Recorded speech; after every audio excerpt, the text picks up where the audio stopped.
Lahumul Fatihah. A'udzu billahi minasyaitonir rajim. Bismillahirrahmanirrahim. Alhamdulillahirabbil alamin arrahmanir rahim maliki yaumiddin.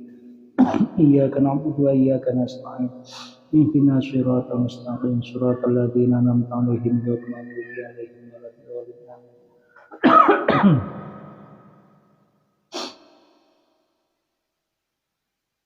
Bismillahirrahmanirrahim. Innallaha ya'murukum an tu'addul amanati ila ahliha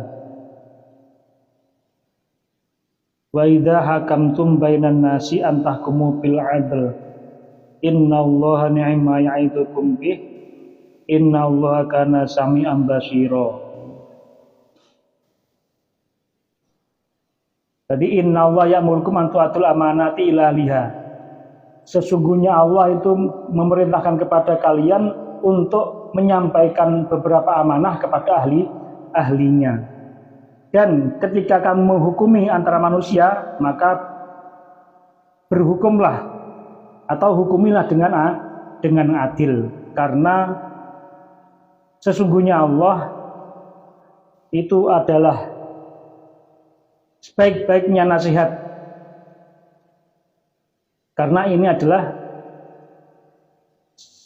Karena sesungguhnya Allah adalah sebaik-baiknya yang menasihati tentang ini. Karena sesungguhnya Allah Maha melihat dan Maha mendengar kepada yang diucapkan dan Maha melihat kepada yang dilakukan. Nah, lafaz innallaha ya'murukum an tu'addul amanati ila ahliha itu turun ketika Mekah itu mulai dimerdekakan, mulai dikuasai lagi oleh Rasulullah. Itu sekitar tahun 8 Hijrah. 8 tahun setelah Rasulullah hijrah ke Madinah, itu Mekah yang dulu itu tidak menerima Nabi sudah ditaklukkan oleh Nabi. Tahun 8 Hijrah kalau nggak salah itu sekitar bulan Ramadan. Itu Rasulullah datang ke Mekah. Yang mana saat itu karena sudah dimerdekakan atau sudah ditaklukkan oleh pasukan Rasulullah, maka Rasulullah hendak masuk ke Ka'bah, memerintahkan kepada Sayyidina Ali bin Abi Thalib untuk meminta kuncinya Ka'bah kepada Utsman bin Talha tadi, Al-Hajabi. Tapi ternyata apa? Ternyata sama Utsman bin Talha itu kuncinya diberikan tapi sambil ngomong, sambil banyak ngomong. Karena dia belum iman, pemegang kuncinya itu belum iman kepada Rasulullah. Apa yang dikatakan oleh Talha, Utsman bin Talha? Dia mengatakan, "Lau alimtu annahu Rasulullah lam amnahu." Seandainya aku tahu bahwasanya Nabi Muhammad adalah utusan Allah, maka saya tidak akan mencegahnya untuk memberikan kunci. Istilahnya dia itu belum yakin kalau Muhammad itu adalah utusan Allah. Maka Rasul juga melihat itu. Ya udah, balikin aja kunci itu. Enggak seperti kita. Udah Gus, sudah mentang itu Nabi loh. Itu Nabi yang Rasul yang dikritik oleh orang karena orang belum yakin tentang kerasulannya itu. Akhirnya Rasulullah menyerahkan kuncinya lah. Ya udah, balikin aja kunci itu kepada Utsman bin Talha. Balikin aja. Rasulullah mengatakan, "Haka khalidatan ta lidatan." Ambillah kunci itu. Selama-lamanya pegang saja. Dan berikan kepada turun-turunan kamu. Diskon ngambil, disuruh selamanya dipegang atau berikan kepada turun-temurun. Mungkin Rasulullah sampai dia yakin bahwasanya Muhammad adalah utusan Allah. Maka kunci itu diserahkan oleh Sayyidina Ali kepada Utsman bin Talha, sambil Sayyidina Ali mengatakan sebuah ayat, "Innallaha ya'murukum an tu'addul amanati ila ahliha." Sesungguhnya Allah itu memerintahkan kepada kalian untuk menyampaikan amanah kepada ahlinya. Yang akhirnya apa? Yang akhirnya lambat laun yang namanya Utsman bin Talha itu masuk masuk Islam alias meyakini Nabi Muhammad adalah utusan Allah. Maka kunci itu dipegang terus sampai diberikan kepada adiknya, namanya Syaibah, yang akhirnya kunci itu dipegang turun-temurun oleh keturunannya Syaibah. Itu Rasulullah menghargai orang yang memegang amanah. Satu sisi kunci itu harus diberikan kepada Rasulullah. Tapi satu sisi orang yang diserai kunci belum yakin kepada Rasulullah, maka Rasulullah menghargai keyakinan orang tersebut. Tidak lantas terus semena-mena seperti orang sekarang. Lu aku ini logus, maksudnya saya percaya. Ini orang sekarang ya.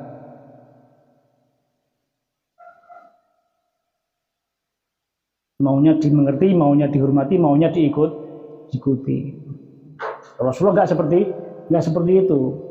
Ketika orang itu berpegang teguh beneran, ingin tahu sebenar-benarnya siapa Rasulullah, maka akan diberikan. Kalau dia belum tahu, belum yakin, belum menemukan tentang siapa Rasul, maka juga nggak akan diberikan. Maka Rasulullah dikembalikan. Ya Allah, apalah arti sebuah kunci. Yang terpenting adalah orang itu sedang menjaga amanah. Itu tentang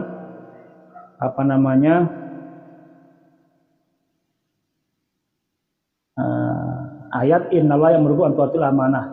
Nanti di tafsirnya amanah itu ada 3. Nanti ditafsirkan lagi oleh NU, amanah ada beberapa. Amanah watoniyah, amanah diniyah, ada lagi macam. Belajar tafsir Sawi itu ada beberapa, di situ dijelaskan beberapa amanah yang harus dipegang oleh umat Islam. Ada amanah tauhid, ada amanah syariah, ada amanah sosial. Itu banyak itu. Di bab amanah itu nanti ada pembagiannya. Contohnya, kenapa? Karena walaupun ayat ini turunnya, walaupun ayat ini sebab turunnya adalah sebab yang khusus, yaitu sebabnya apa? Sebabnya karena pemegang kunci Ka'bah, tapi pengaplikasiannya itu bebas. Yang penting jamiknya sama, titik temunya sama. Misalnya amanah watoniyah, setiap warga Indonesia berarti mempunyai amanah terhadap bangsanya. Setiap orang beragama Islam berarti berkewajiban tentang agamanya. Setiap manusia mempunyai kewajiban kemanusiaan. Itu jami', di koridor jami' itu adalah apa? Titik temu atau titik kesamaan. Walaupun sebabnya ayat ini adalah khusus, yaitu tentang kunci Ka'bah, tapi amanah ayat ini adalah gunanya umum, fa'mumuha mu'tabarun bi koridor jami'. Yang penting ada titik temu yang sama, maka bisa dimasukkan ayat ini, yaitu apa? Sesungguhnya Allah itu memerintahkan kepada kalian untuk menyampaikan amanah kepada ahlinya. Makanya kalau kalian nanti menjadi kiai, kalau anak kalian nggak bisa ngaji, jangan serahkan amanah ke kiaiannya kepada anak yang nggak bisa ngaji. Kalau kalian pengurus NU, terus harus dipindahkan ke juniornya, ke kadernya, maka jangan sampai diteruskan oleh yang tidak ahlinya. Itu termasuk titik temunya sama, jaminya sama walaupun kasusnya beda. Karena apa? Karena ayat ini khusus menjelaskan tentang turunnya tentang kunci Ka'bah. Tapi bisa diaplikasikan ke berbagai sudut kehidupan. Yang penting ada titik temu yang sama. Karena kalau nggak ahlinya kita serai, maka juga akan konyol.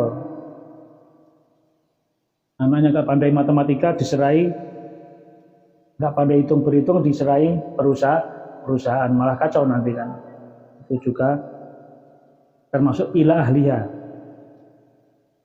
Ya, yang sekarang itu seperti itu. Kita diberi amanat, yaitu anak. Ya, kita serahkan anak kita kepada orang yang tidak tahu tentang cara mengurus anak.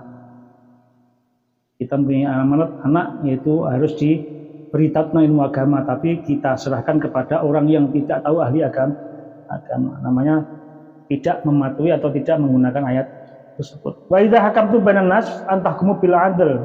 Yang kedua, perintah Allah yang kedua itu adalah ketika kalian menghukumi antar manusia, maka hukumilah dengan hukum yang adil. Nah, dua perintah Allah ini, yaitu Allah memerintahkan untuk menyampaikan amanah kepada ahlinya, dan Allah menyuruh kepada kita untuk menghukumi antara manusia dengan hukum yang adil. Itu adalah dua hal yang besar dari Allah. Itu nasihat yang utama, nasihat yang sangat bagus dari Allah. Apabila kita mematuhi perintah Allah dua ini, yaitu menyampaikan amanah kepada yang ahlinya dan juga menghukumi antar manusia dengan hukum yang adil, yang sportif bahasa sekarangnya, maka ini adalah kita sama dengan bisa mendapatkan nasihat Allah yang paling utama. Karena apa? Karena Allah itu maha melihat maha mendengar terhadap apa yang kita lakukan, kita ucapkan, dan Allah juga maha melihat terhadap apa yang kita lakukan. Maka Allah menuntut kepada kita dua, yaitu menyampaikan segala amanah kepada ahlinya dan juga menghukumi antar manusia dengan bijaksana, adil dan bijaksana atau sportif. Nggak boleh kita menghukumi lingkungan kita dengan suka dan nggak suka kita. Kita harus menghukuminya dengan apa adanya, adil, sportif. Itu adalah dua perintah Allah yang sangat mulia atau sangat bagus.